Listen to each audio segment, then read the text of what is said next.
Hey folks, this is Antony. I'm REAP's Director of Economic and Regulatory Analysis. For today's installment in our 2024 Railbelt Energy video series, I want to suggest that we're at an urgent, inescapable, and important decision point about our energy future. Let me explain why. Donovan explained in our first video that consumers in South Central Alaska, from Matsu down to Homer, depend virtually entirely on Cook Inlet natural gas to heat our homes and businesses. 85% of our electricity is also generated from natural gas. We are so dependent on one fuel source. How did we get here? 50 or 60 years ago, major oil companies were looking for oil in the Cook Inlet.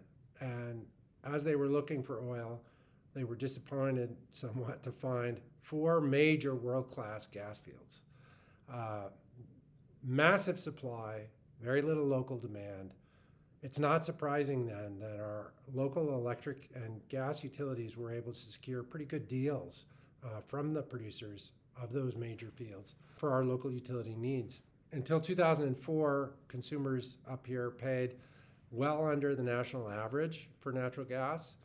That situation is now reversed.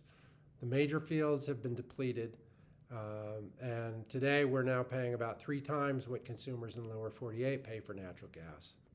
So I wanted to offer just a couple of facts about our current state of how we've evolved then around that historical oversupply.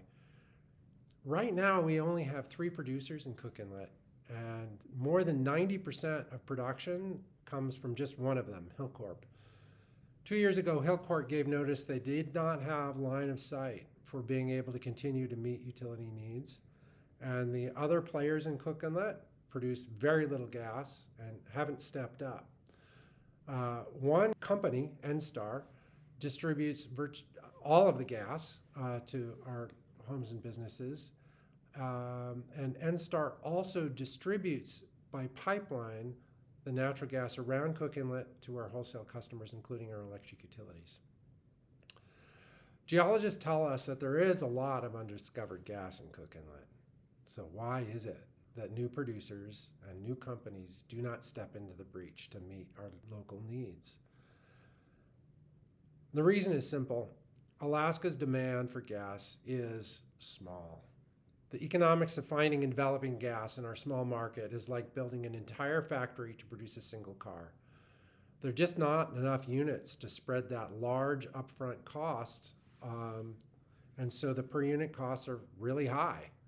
The economics of finding, developing, and producing natural gas just do not seem to hang together in the Cook Inlet.